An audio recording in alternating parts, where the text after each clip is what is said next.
During the time of Gautam Buddha, in the kingdom of Vaishali, there lived a famous prostitute named Amrapali. She was incredibly beautiful and had been declared as Nagarvadhu, meaning the bride of the city, which implied that she belonged to the entire city. Amrapali was so beautiful that golden chariots were always parked at the gates of her palace. Even great kings had to wait for a chance to meet her. Although she was just a prostitute, she became so wealthy that she could have bought the entire kingdom. However, while Amrapali's body was beautiful, her soul was even more beautiful, longing for true love. Amrapali had not become a prostitute by choice. She was forced into it by the king.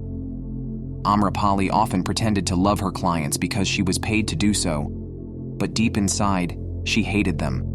They all used her as an object of pleasure and never respected her as a human being. One day, as Amrapali stood on the balcony of her palace, she suddenly saw a young Buddhist monk passing by with nothing but a begging bowl. He had tremendous awareness and a powerful presence that attracted people to him. When the young monk looked up, he saw Amrapali watching him. With deep respect, the young monk bowed to Amrapali. Amrapali stood still, gazing at the young monk, and for the first time, love blossomed in her heart. For the first time, someone looked at her with respect. For the first time, someone made her feel like a human being. Amrapali quickly came down the stairs, went outside, touched the young monk's feet, and said, "Venerable monk, please be my guest today and accept a meal at my palace."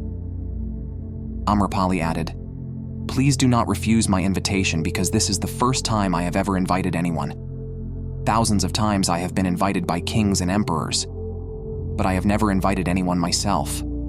This is my first invitation." The young monk respectfully accepted Amrapali's invitation and took the meal. After the meal, Amrapali said, "Venerable monk, in 3 days the rainy season will begin and it will last for the next 4 months. I invite you to stay at my palace for these 4 months. This palace will be your shelter during that time.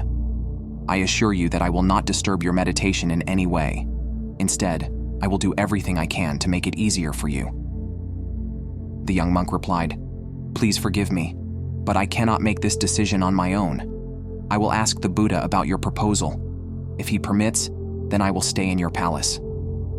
With these words, the young monk left. Before the young monk could reach the Buddha and tell him about Amrapali's proposal, other monks who were present there reached the Buddha first and said, "Buddha, please stop that young monk. Amrapali has invited him to stay at her home for 4 months. Amrapali is a prostitute, and it is not right for a monk to stay in a prostitute's house for 4 months. It will send the wrong message about our community." The Buddha replied, "Please calm down and wait for the young monk to arrive." After a short while, the young monk came to the Buddha, touched his feet, and told him the entire story. He said, "O Buddha, a woman named Amrapali in the city has invited me to stay at her palace during the rainy season for 4 months. I have not given her an answer yet. I told her that if you allowed me, only then I will stay at her home. O Buddha, I will do whatever you say." The young monk referred to Amrapali as a woman and not as a prostitute. The Buddha looked into the young monk's eyes and said, "You may stay." Suddenly, an older monk stood up and said, "Buddha, this is not right. This young monk is hiding something. He says that a woman named Amrapali has invited him to stay at her home, but she is not just a woman, she is a prostitute." The Buddha replied, "I know, and because he did not use the word prostitute, it means he has respect for her. That is why I am allowing him to stay there." Thousands of monks present there could not believe that Buddha had allowed a young monk to live in the house of a prostitute. 3 days later, the young monk went to stay at Amrapali's palace. As soon as he left, the other monks started talking wrong things about him. Buddha calmed them and said, "I trust my monk. I have seen in his eyes that he has no desire for pleasure. If his meditation is deep, he will transform Amrapali's heart. But if his meditation is not deep, Amrapali's physical attraction will change the monk. This is a question of meditation versus physical attraction, and we will get the answer in 4 months." Hearing the Buddha's words, The monk said that the Buddha was taking an unnecessary risk by trusting the young monk too much. The monk is young, and Amrapali is very beautiful. Time passed, the rainy season ended, and after 4 months, the young monk returned. He touched the Buddha's feet, and behind him came Amrapali.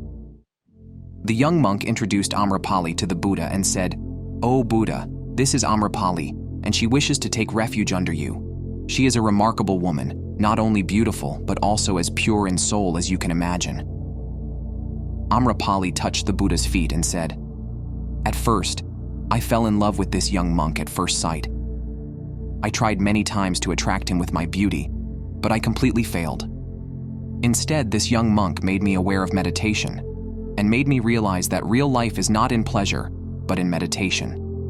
Therefore, O Buddha, I want to donate all my wealth to your monks and want to spend the rest of my life in meditation." Amrapali became the first woman among the Buddha's disciples to attain enlightenment. The Buddha told all his monks, "If you fear the company of a prostitute, that fear has nothing to do with the prostitute. Instead, it is a product of your unconscious mind because you have suppressed your desires. Sensual energy cannot be suppressed. It can only be transformed." Buddha says that it is better indeed to conquer oneself than to conquer others. Neither a diva, nor a Gandhava, nor Mara, together with Brahma, can turn into defeat the victory of the man who controls himself.